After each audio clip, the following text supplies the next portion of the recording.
Berdasarkan kajian sastra dan referensi akademik, Macapat tidak diciptakan oleh satu orang saja, ia tumbuh secara kolektif,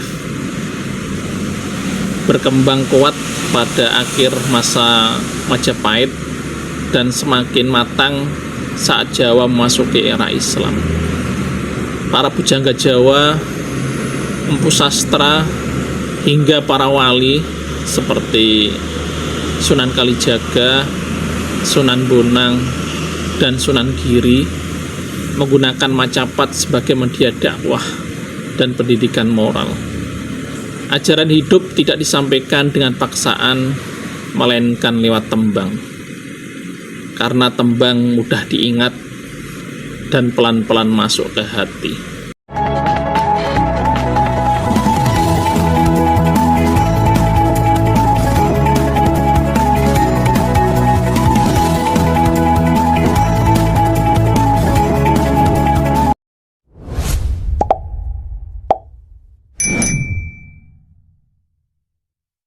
Assalamualaikum warahmatullahi wabarakatuh. Salam sejahtera bagi kita semua. Salam budaya. Rahayu, rahayu, rahayu sagung dumadi. Jumpa lagi dengan saya di channel Sanggar Puspajati. Ngotak dan nyeni, nguri-nguri budaya literasi, tosan aji, seni dan tradisi. Pernah gak sih kita kepikiran kenapa orang Jawa sejak dulu suka menembang? Kenapa nasihat hidup tidak cuma ditulis tapi justru dilakukan? Banyak sekali ya orang Jawa zaman dahulu sedikit-sedikit nembang ya. Jawabannya ada pada tembang Macapat. Bukan sekedar lagu tradisional, tapi cara orang Jawa membaca dan menjalani hidup. Tembang Macapat adalah bentuk puisi tradisional Jawa yang dinyanyikan dengan aturan ketat. Ada guru gatra, ada guru wilangan, dan juga ada guru lagu. Setiap baitnya terukur, tertata, dan penuh makna. Berdasarkan kajian sastra dan referensi akademik, Macapat tidak diciptakan oleh satu orang saja, ia tumbuh secara kolektif, berkembang kuat pada akhir masa Majapahit dan semakin matang saat Jawa memasuki era Islam. Para pujangga Jawa, empu sastra, hingga para wali seperti Sunan Kalijaga, Sunan Bonang, dan Sunan Giri menggunakan Macapat sebagai media dakwah dan pendidikan moral. Ajaran hidup tidak disampaikan dengan paksaan, melainkan lewat tembang. Karena tembang mudah diingat dan pelan-pelan masuk ke hati.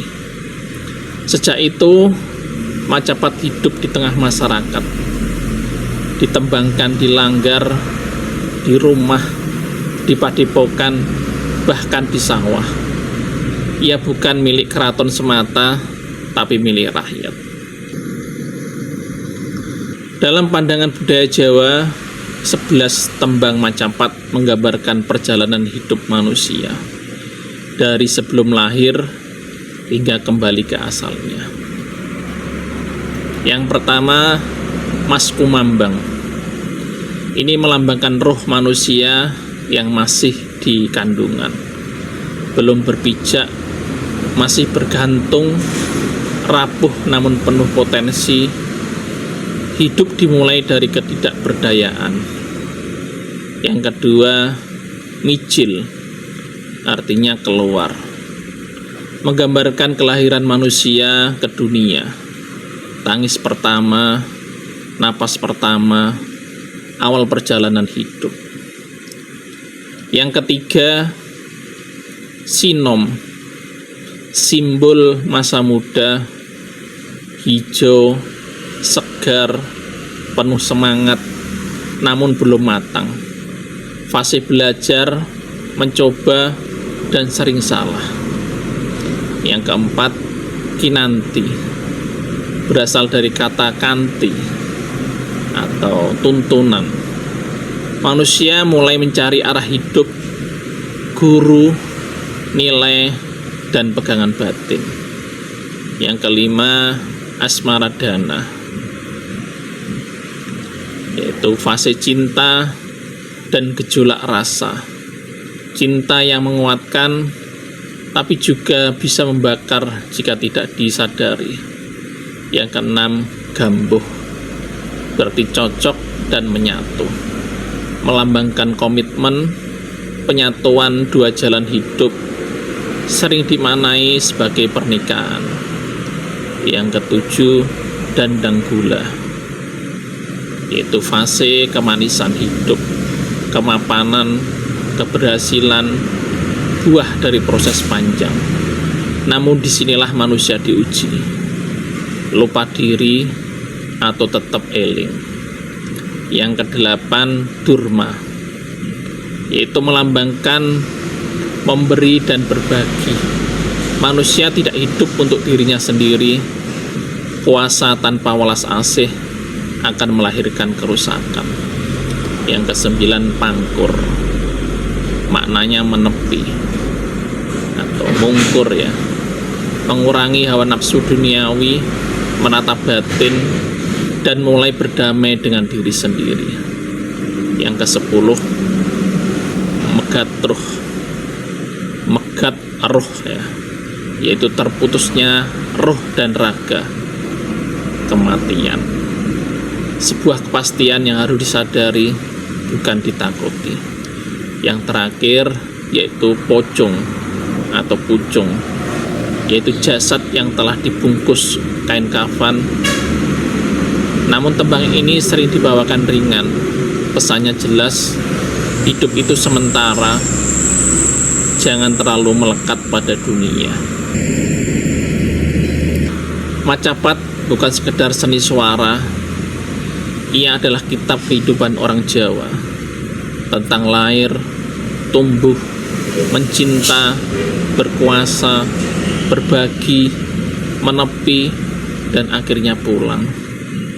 Macapat mengajarkan satu hal penting. Hidup bukan soal cepat atau lambat, tapi soal sadar sedang berada di fase yang mana. Kalau kamu merasa video ini nambah sudut pandangan baru tentang tembang macapat dan perjalanan hidup, jangan lupa klik like ya, biar konten budaya seperti ini terus muncul di beranda Anda. Subscribe channel ini karena kita bakal terus bahas budaya, sejarah, dan filosofi Nusantara dengan cara yang santai tapi tetap berbobot. Tulis di kolom komentar, kamu lagi ada di fase macapat yang mana sekarang? Sinom, asmaradana, atau sudah mulai pangkur? Dan terakhir, share video ini ke teman atau keluarga kamu. Siapa tahu lagi butuh pengingat soal hidup. Sampai ketemu di video berikutnya. Kurang lebihnya saya mohon maaf. Assalamualaikum warahmatullahi wabarakatuh. Rahayu, rahayu, rahayu Sakung Dumadi.